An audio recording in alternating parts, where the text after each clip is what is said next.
우리는 사도행전 말씀을 보고 있는데요. 오늘 사도행전 3장 11절의 이하의 말씀은요, 베드로가 두 번째로 설교한 말씀의 내용이 오늘 본문의 내용입니다. 오늘 본문의 말씀의 내용은 베드로가 나면서부터 걷지 못한 사람을 일으켜 세운 기적을 보이고, 또 그것으로 인해서 병자가 낫고 또 많은 사람들이 모이기 시작한 기사와 표적이 나타난 다음에 일어난 사건이 바로 오늘 본문의 내용입니다.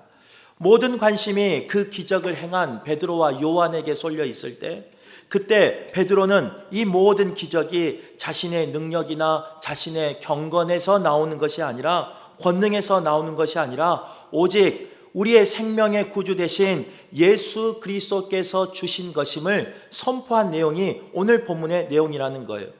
베드로는 기적의 장소에 함께 모인 이스라엘 백성들을, 이스라엘 사람들을 애타게 부르면서 그들이 그리스도에 대한 믿음이 회복되기를 원하는 마음으로 오늘 두 번째 설교를 해나가고 있습니다. 오늘 본문에서 베드로가 무엇을 선포했고 무엇을 회복하기를 원하였는지 우리가 말씀을 듣고 깨닫기를 바라고, 우리의 삶 속에서도 그대로 변화되어서 이스라엘 백성이 받았던 복이 오늘 예배에 참여한 모든 성도들의 복되길 간절히 바라겠습니다. 베드로는요, 모인 이스라엘 사람들에게 이렇게 말했습니다. 주목하지 말라라고 선포했다는 거예요. 더 정확히 말하면 왜 우리를 주목하느냐 하면서 그 이스라엘 백성들을 꾸짖으면서요, 주목하지 말라 이렇게 말했다는 겁니다. 오늘 읽은 본문 11절 말씀에 보면요, 두 부류의 사람이 나옵니다. 첫 번째, 기사와 표적을 통한 그 사람들이 나오는데요, 그 사람은 누구였느냐? 바로 고침받는, 그래서 걷지 못하였던 사람이 걷게 되는 바로 그 고침받는 사람이 나온다는 거예요. 그는 오늘 11절의 말씀에 보면요, 베드로와 요한을 붙잡았습니다. 여러 가지 이유가 있었겠죠. 만약 베드로와 요한이 나를 떠나버리면 이 권능이, 이 고침받음이 사라질까 봐 베드로를 붙잡을 수도 있습니다. 또 한 가지 다른 이유는 뭐냐? 이제 내가 고침받았고 내가 이런 은혜를 받았는데 내가 아는 사람에게, 또 내가 속해 있는 가정과 이웃들에게 이러한 복이 임하기를 원하는 마음으로 그를 붙잡을 수도 있었을 거예요. 이유야 어쨌든 그 나면서부터 걷지 못한 사람은요, 베드로와 요한이 떠나지 못하도록 붙잡았습니다. 또 한 무리의 사람은 누구였느냐?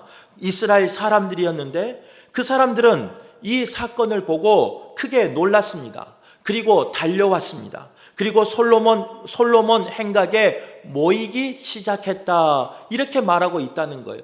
지난주 우리가 말씀 끝자락에 말씀을 나누었던 것처럼 그들은 그 기적과 이적과 표적과 기사를 통해서 놀랐다는 거예요. 그리고 그것을 바라보기를 원하는 마음으로, 그것이 내 삶의 복이 되기를 원하는 마음으로 그들은 모이기 시작했습니다.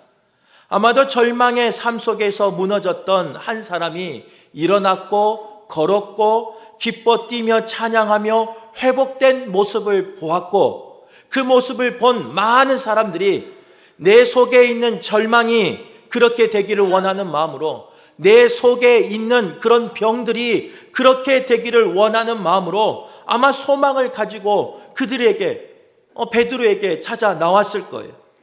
그러나 그 모인 사람들에게 베드로는 뭐라고 말하고 있느냐? 조금 전에 말한 것처럼요, 우리를 주목하지 말라 이렇게 말씀하고 있다는 거예요. 그 능력이 베드로에게 나왔다고 믿었던 사람들은요, 그 시선을 베드로를 바라봤습니다. 베드로를 바라보며, 긍휼의 눈으로 바라보며 그 능력이 나에게도 한번 임하기를 아마 원했을 겁니다. 베드로가 지나갈 때 그 손을 얹어 나에게 안수 기도해 주기를 아마 그 사람들은 원했을 거예요. 그러나 베드로는요, 다시 이렇게 말해요. 왜 우리를 주목하느냐 하면서 그는 오늘 본문 12절에서 16절의 말씀에 보면요, 이 모든 권능이 자신의 헌신과 수고와 노력을 통해서 얻어진 것이 아니고 나에게서 나온 권능도 아니고 나에게서 나온 경건의 모습도 아니다. 이렇게 분명히 밝히고 있다는 거예요. 그러면서 그가 소개하고 있는 분은 누구냐? 하나님이시라는 거예요. 하나님이 나에게 은혜를 주셔서, 예수님이 나에게 부활의 능력을 주셔서, 성령님이 나를 인도하여 주셔서 나에게 이런 권능이 나타났다라고 말하면서 성삼위 하나님을 이스라엘 백성에게 소개하고 있는 거예요. 그러기에 오늘 12절 말씀은요, 이스라엘 사람들아 하면서 왜 우리를 주목하느냐라고 꾸짖듯이 이야기하는 겁니다. 그러기에 자신을 주목하는 이스라엘 사람들을 향해서 나를 주목하는 것이 아니라 나에게 능력 주시는, 나에게 힘 주시는, 나에게 나의 삶을 인도하여 주시는 하나님을 바라보라, 이렇게 말씀하고 있다는 겁니다. 오늘 이 말씀은요, 이 시대를 살고 있었던 종교 지도자였던 바리새인과 서기관들의 모습과 전혀 다른 모습을 보이고 있습니다. 전혀 다른 겸손의 모습을 보이고 있다는 거예요. 바리새인과 서기관들은 백성들의 시선을 오직 자기에게만 향하기를 원했던 사람이 바로 바리새인과 서기관, 종교 지도자들이었다는 겁니다. 우리가 잘 알고 있는 것처럼 마태복음 6장에 보면요, 이 바리새인과 서기관들이 어떠한 모습으로 살았는지 잘 기록되어 있어요. 그들은 기도할 때도요, 위선적으로 기도했어요. 광장에 모여서 사람들이 보이는 곳에서 그들은 기도하면서 자신의 경건을 알리고자 했던 사람들이 그들이었어요. 하나님에게 향하여야 하는 그 시선을 자기에게로 끌어와 버린 사람이 이 종교 지도자들이었다는 거예요. 그들은 구제할 때도요, 다른 사람들이 나의 선한 일을 알기를 원하는 마음으로 동전을 줄 때도요, 조심히 던진 것이 아니라 멀리서 던졌어요. 그래서 그 동전 소리가 크게 들리게끔, 먼 곳으로 굴러가게끔 하면서 나의 선행을 다른 사람에게 알리고자 한 사람들이 종교 지도자들이었다는 거예요. 그들은 기도할 때도 마찬가지예요. 금식하며 하나님 앞에 소원하며 기도할 때도요, 사람들이 내가 기도하고 있음을, 내가 금식하고 있음을 알아주기를 원하는 마음으로 그들은 금식했다는 거예요. 거기서 끝나지 않습니다. 그들은 죄송하지만 경건하다는 것을 나타내기 위해서요, 특별하게 의복을 꾸미며 살았습니다. 일반 사람들이 입고 다니는 그런 의복이 아니라 특별한 옷을 만들고 그 옷에 수수를 달고 내가 이만큼 경건하다, 내가 이만큼 너희들과 구별되었다라는 심정으로 살았던 사람들이 바로 종교 지도자들이었다는 거예요. 그런 백성들에게 오늘 본문의 말씀은요, 뭐라고 말하고 있느냐? 하나님께서 영광 받아야 할 그 영광을 가로채지 말라라고 말하고 있는 거예요. 그리고 하나님께 영광 돌려야 할 그 모습을 나에게 돌리지 말라, 이스라엘 백성들에게 간절한 마음으로 부르면서 권고하고 있는 말씀이 오늘 말씀이라는 거예요. 그래, 참 안타까운 사실은 어떤 모습이냐? 오늘 이 모습이 이스라엘 백성들의, 이스라엘 사람들의 모습에서 끝나지 않습니다. 우리의 모습 가운데서도 이런 모습이 분명히 있습니다. 기적이 나타나고 이적이 나타나면요, 우리의 마음이 쏠릴 때가 있어요. 또한 기적을 나타내고 이적을 나타내는 그런 쓰임받는 사람이 있으면요, 우리의 시선이 그 사람에게 쏠릴 때가 있어요. 그런 이 시대를 살고 있는 우리에게 오늘 본문은 뭐라고 말하고 있느냐? 아무리 기적과 이적 가운데 쓰임받는 사람도 그 영광을 하나님께 돌리지 않고 시선을 자기에게 돌리려고 한다면 하나님의 사람이 아닐 수 있다라고 분명히 말하고 있습니다. 하나님께서 영광 받아야 하는데, 하나님 주신 그 권능과 하나님 주신 그 능력을 나는 도구로 쓰임 받았는데 그 영광을 가로채는 그 사람에게 분명히 경고의 말씀을 보내고 있다는 거예요. 그러므로 아무리 큰 기적과 이적 가운데 쓰임 받았더라도 모든 영광을 하나님 앞에 돌리는 우리 모두가 될 수 있기를 간절히 바랍니다. 사람들이 나에게 신앙의 초점을 맞추는 것이 아니라 오직 주님께만 신앙의 초점을 맞출 수 있도록 우리 성도들은 결단하시며 오늘 말씀을 나에게 주시는 경고의 말씀으로 들을 수 있기를 간절히 바라겠습니다. 신앙생활 하다 보면요, 사람에게 칭송받을 수 있어요. 목회 열심히 하다 보면, 성실히 하다 보면 사람에게 칭송받을 수 있어요. 그런데 그러다 보면 꼭 우리가 오해하는 게 있어요. 내가 뭐나 되는 것처럼, 나에게 어떤 능력이 있는 것처럼, 그런 우리에게 분명히 오늘 말씀은 경고하고 계신다는 거예요. 우리는 하나님에게 쓰임받는 도구라는 거예요. 도구는 언제나 하나님의 뜻에 의해서 쓰일 수도 있지만 버림받을 수도 있다는 거예요. 그러기에 하나님 앞에 쓰임받는 것으로 감사하고, 하나님 앞에 선택받은 것으로 감사하고, 모든 영광은 누구에게 돌려야 되느냐? 하나님에게 돌리는 우리 교회가 될 수 있기를 간절히 바라겠습니다. 사역도 마찬가지예요. 아무리 힘들고 어려운 이 순간에 구제를 위해서, 그 지진을 위해서 헌신하는 우리의 모습, 얼마나 자랑할 모습입니까? 또한 복음을 위해서 우리 쓸 것 아껴가면서 그 땅에다가 한인교회를 세우고 현지인교회를 세우고 얼마나 귀한 사역입니까? 자랑하고 싶어요. 그러나 우리는 하나님 앞에 쓰임 받는 거예요. 모든 영광은 하나님께 돌려야 된다는 거예요. 오늘 이 시간 우리에게 주신 말씀인 줄 믿습니다. 우리의 그 모든 사역의 자랑이, 모든 사람의 자랑이 나에게 시선이, 우리에게 시선이 돌려지는 것이 아니라 오직 하나님께 시선이 돌아갈 수 있도록 쓰임받는 우리 모두가 될 수 있기를 바라겠습니다. 그렇다면 여기서 질문이 하나 생겨요. 왜 베드로와 요한은 우리를 주목하지 말라 이렇게 말했을까? 거기는 두 가지 이유가 있어요. 1부, 2부 예배 때는 목소리를 좀 조용히 하니라고요. 이 말씀을 놓쳐버렸는데, 그냥 3부 때는 혹시 목소리가 크면 방송실에서 줄여주세요. 이 신경 쓰다 보니까 이걸 귀한 걸 놓쳐버렸어요. 우리 3부 예배 은혜 많이 받기를 바랍니다. 왜 주목하지 말라 그랬을까? 두 가지 이유가 있어요. 첫 번째 이유는 뭐냐? 능력이 계속되는 것이 아니다는 거예요. 누군가를 하나님이 쓰시는데 그 능력은 필요할 때 일어난 것이고, 그 능력은 영원하지 않아요. 한국의 모든 기독교 역사를 봐서 그래요. 우리 기독교 역사를 보면요, 때로는 병 고친 능력, 병 고친 은사를 가진 사람이 얼마나 많이 있었습니까? 그러나 그것이 끊어질 때가 있다는 거예요. 그러기에 그 능력으로 나타난 그 사건을 바라보지 말고 그 능력을 주시는 오직 예수 그리스도를 바라보라는 그 뜻이 여기에 담겨 있는 거예요.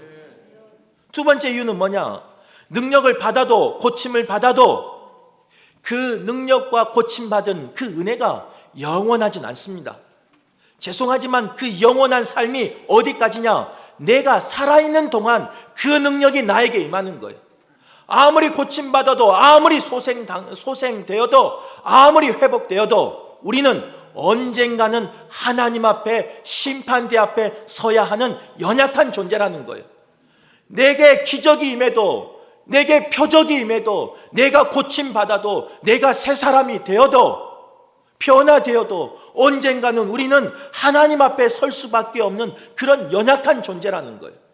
그래서 내 삶 속에 있는 이 기적과 표적을 바라보는 것이 아니라 하나님 앞에 서야 되는 그 존재라는 것을 기억하라는 거예요. 그 심판대 앞에서 하나님 앞에 용서받고 하나님 앞에 선택받아서 천국에 들어가야 하는 그런 백성이라는 것을 기억하라는 거예요. 물론 이 말씀을 전하는 목사도요, 말씀을 이렇게 전하지만요, 죄송하지만 우리 성도들의 삶 가운데는 기적과 표적이 나타났으면 좋겠습니다. 한 번이라도 나타났으면 좋겠습니다. 간절히 눈물로 기도할 때, 자녀를 위해서 눈물로 기도할 때, 나의 사랑하는 남편과 아내의 구원을 위해서 기도할 때 이런 기적과 표적이 나타났으면 좋겠어요.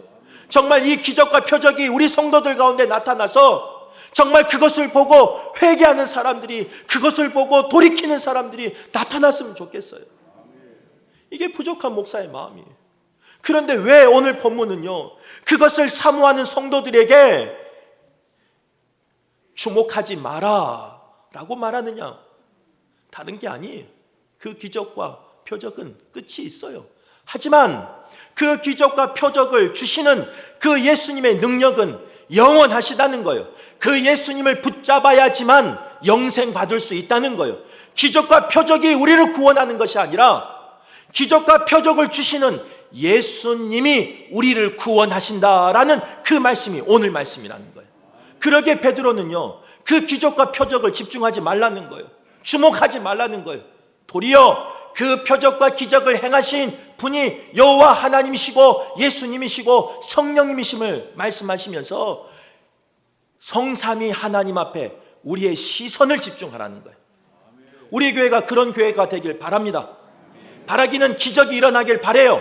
그런 표적이 일어나길 바라요. 소망하고 기도할 때 우리의 삶 가운데 그런 능력이 나타나길 간절히 바라요.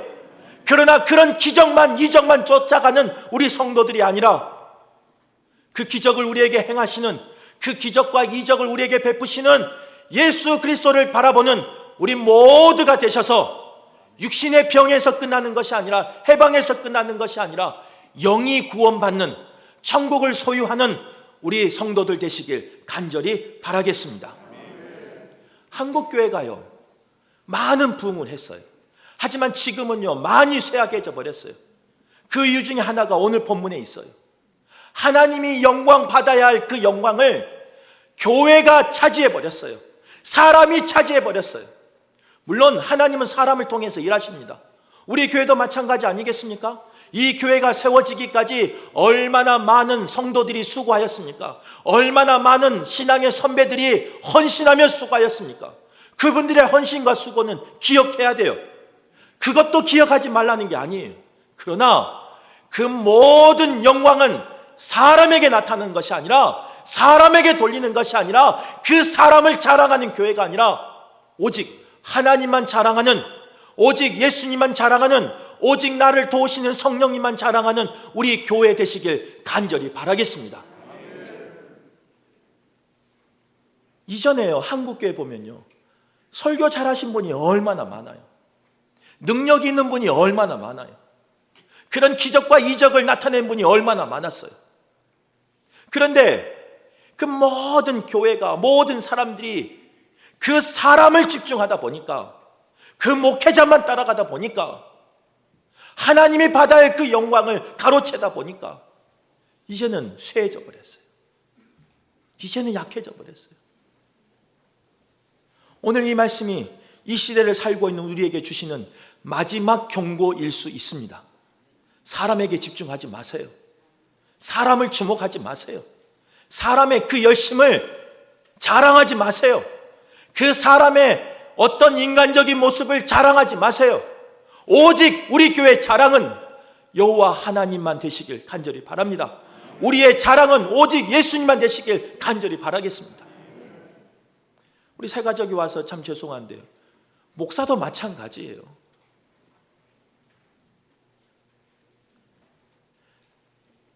하나님 앞에서 자랑할 것이 없어요. 그런데 누구와 비교하면 조금 자랑한 게 있는가 봐요. 그런데 그래서는 안 된다는 거예요. 오늘 말씀은 분명히 우리에게 말씀하고 계셔요.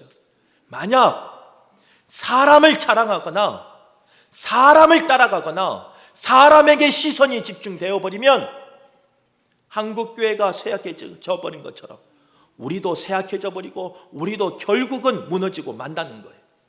우리가 금요기도에 나눈 것처럼요, 사울왕이 그렇지 않습니까? 사울왕이 신앙이 없는 사람입니까?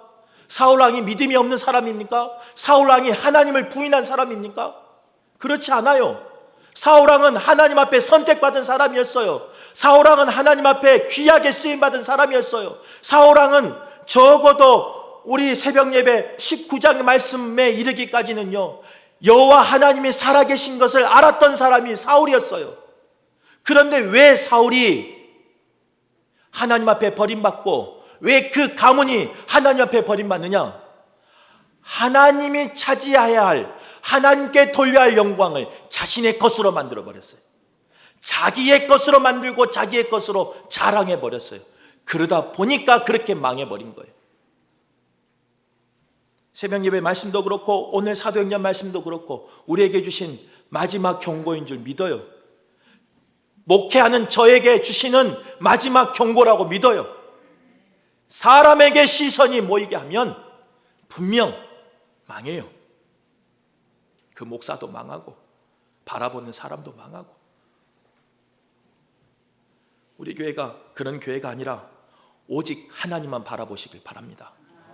오직 하나님만 자랑하는 교회 되시길 간절히 바랍니다. 두 번째로 베드로는 모인 이스라엘 백성에게 뭐라고 말하느냐? 회개하라 이렇게 말합니다. 이 회개하라는 것은 다른 의미가 아니, 육신의 병을 낫기를 원하는 그 사람들에게 그것을 주목하지 말라는 거예요. 너희가 주목할 것은 뭐냐? 영생의 구원이라는 거예요. 영생의 구원은 어떻게 받느냐? 너희가 못 박은 그 예수 그리스도 앞에 회개하고 나아갈 때, 죄 사함 받을 때 우리는 영생할 수 있다는 거예요. 그래서 베드로는 모인 사람들에게 회개하라 이렇게 말했습니다. 오늘 13절과 15절의 말씀에 보면요, 실제로 예수의 사형 선고를 내린 법정은 로마의 법정이었습니다. 또 예수님께 수치와 모욕을 행한 사람은 로마 군인이었습니다. 예수님에게 십자가형을 직접 시행한 사람은 로마 군병들이었어요. 그래서 이스라엘 백성들은 속았어요. 우리가 아니라고. 그런 이스라엘 백성에게 베드로는 뭐라고 말하고 있느냐? 그렇지 않다는 거예요. 너희가 넘겨줬고 너희가 거부했고 너희가 십자가에 죽였다라고 말하고 있는 거예요. 법률적으로 이스라엘 백성은 해석하고 있는데 베드로는 신앙적으로 해석하고 있는 거예요. 동일하게 오늘 이 말씀 우리에게 한번 적용해 보세요. 우리가 2000년 전에 살았던 예수님을 못 박았습니까?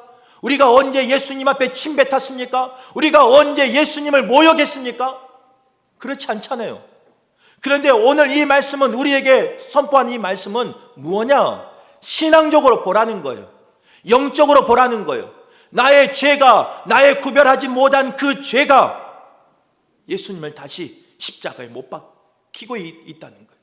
다시금 예수님을 그 골고다의 언덕으로 내몰고 있다는 거예요.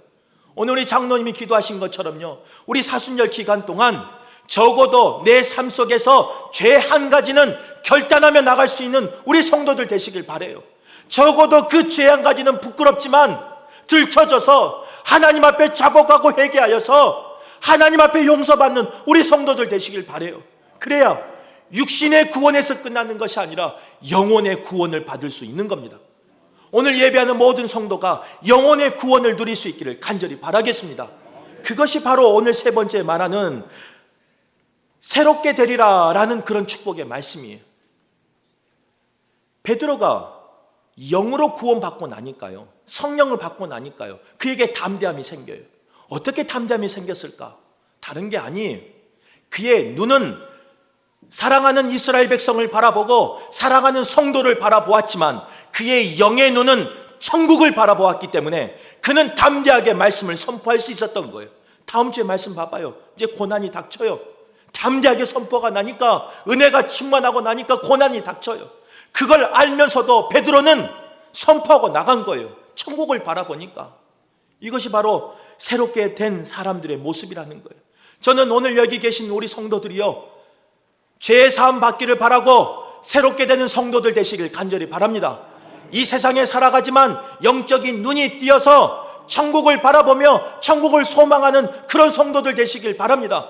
그래서 세상의 문제 앞에 무릎 꿇는 것이 아니라 세상의 어려움 앞에 그냥 질질 끌려다니는 그런 인생이 아니라 천국을 바라보며 하나님의 자녀라는 것을 선포하시고 승리하는 우리 성도들 되시길 바라요. 세상에서는 흔들릴지라도, 세상에서는 주저앉을지라도 천국에 계시는 그 하나님이 나를 구원해 주실 것임을, 나를 새롭게 변화시켜 주실 것임을 믿으며 그 소망으로 이기는 우리 성도들 되시길 간절히 바라겠습니다.